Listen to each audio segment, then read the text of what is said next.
د افغانستان په ګډون هر هیواد کولی شي چې همدا اوس بنډلونه پیسې چاپ کړي، خو ولې نه چاپوي؟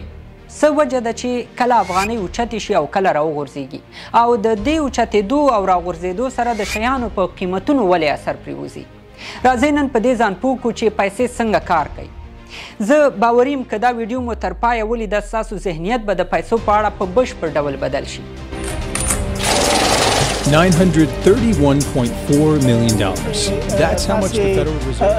دومره افغانۍ لري چې په افغانستان کې که ضرورت ورته پیدا کیږي خلکو ته یې ورسوي، یعنی دا ډېر وخت په افغانۍ نه دي چاپ شوي. له هغې راځي چې رسنیو معاملو کې د هېواد له دودیزه پیسو افغانۍ څخه ګټه پورته کړه او په مهال وویل چې په تېرې اوه کال کې له جنوبي ولایتونو څخه یې شاوخوا 480 میلیونه افغانۍ ځان. Take this report from February, for instance.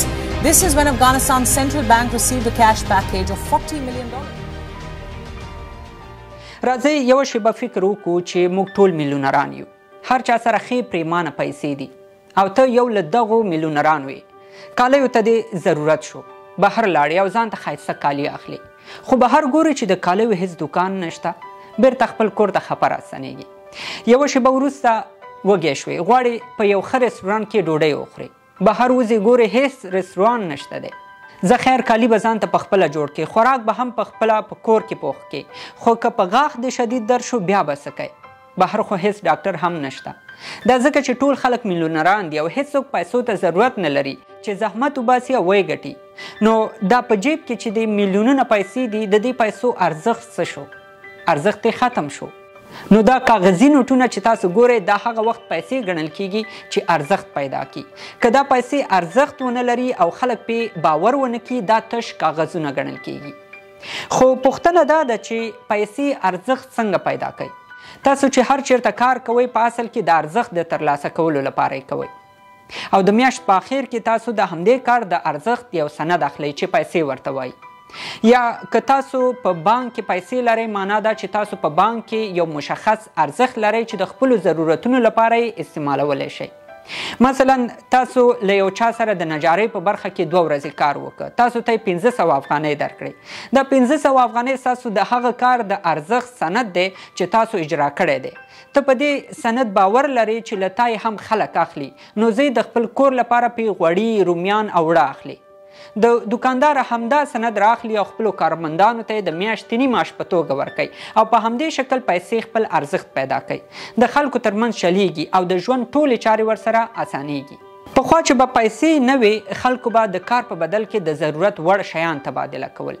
مثلا تاسو د نجارۍ په برخه کې 2 ورځې د یو چا سره کار وکړ، په بدل کې 2 بوجۍ غنم درکړل، خو ستونزه پکې دا وه چې ستا غنمو ته ضرورت نه وي، نو بیا به څه کیږي؟ نو په همدې اساس د خلکو ورځنۍ چارې له مشکل او خنډ سره مخ کېدلې.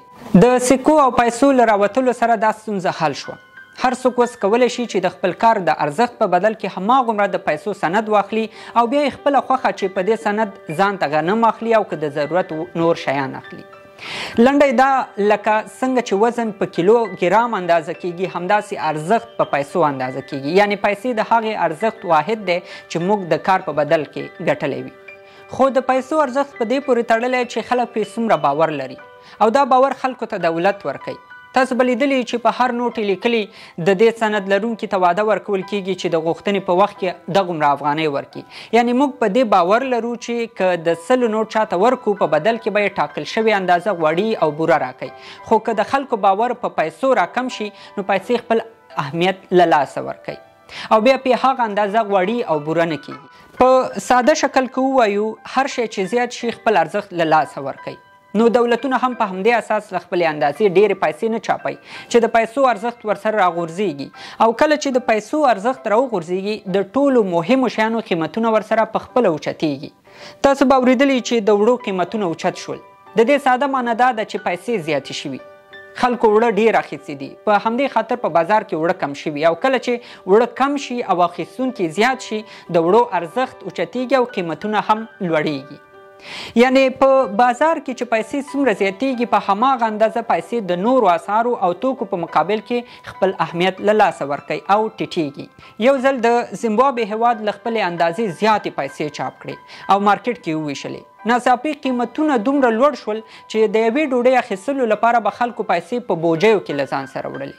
خو اوس پوښتنه دا ده چې ولې ځینې هیوادونه د خپلو پیسو ارزښت په خپله راغورځوي. راځئ دلته د پاکستان مثال راواخلو. مثلا د پاکستان دولت له چا نه 1000 روپۍ قرض واخیستې او ټول یې مصرف کړي. یوازې 50 روپۍ ورسره پاتې شوې، خو دا قرض به خلاصوي څنګه؟ ځکه دولت سره خو پوره 1000 روپۍ شته نه. اوس دولت ته یوازې یوه لاره پاتې ده، او هغه دا چې له خپلې اندازې زیاتې پیسې چاپ کړي څو د پیسو راکړه ورکړه زیاته شي، د شیانو قیمتونه لوړ شي او په دې سره د روپیو ارزښت راولویږي تر دې حده راولویږي چې مخکینۍ 1 روپۍ له اوسنیو 10 روپیو سره برابر شي. نو په همدې توګه به دولت سره له پاتې 50 روپیو نه بیرته 1000 روپۍ جوړې شي او خپل قرض به پې خلاص کړي. دولتونه عموما په داسې حالاتو کې د خلکو وضعیت ته نه ګوري چې د قیمتونو له وجې په خلکو څه تیریږي. هوښیار دولتونه هغه وخت خپلې پیسې چاپوي چې یا یې نوټونه زاړه شي او یا هم د هیواد اقتصادي وده مخ په ښه کېدو شي. تقریبا ټول هیوادونه خپل د پیسو د چاپ ماشینونه لري، خو په افغانستان کې د پیسو د چاپ ماشین لا تر اوسه نشته. نو په همدې اساس له ډیر وخت راهیسې افغانستان خپلې پیسې په اروپایي هیوادونو کې چاپوي. د پیسو په چاپ دومره لګښت نه راځي، یوازې د کاغذ رنګ او پرنټ لګښت غواړي. یعنی که د 1000 افغانیو 1000 نوټونه چاپوو نو 200 افغانۍ پې راځي. درنو ملګرو، دا و د پیسو د ارزښت په اړه عمومي معلومات. که تاسو غواړئ چې په راتلونکي کې په دې خبرې وکړو چې افغانۍ د تاریخ په اوږدو کې څومره اوچته وه او یا ولې په اوسني وخت کې د ډالرو ارزښت ته نشي رسېدلی، نو په لاندې کمنټ کې ضرور ولیکئ او بل ځل به په همدې اړه له لا ډېرو معلوماتو ځان خبر کړو.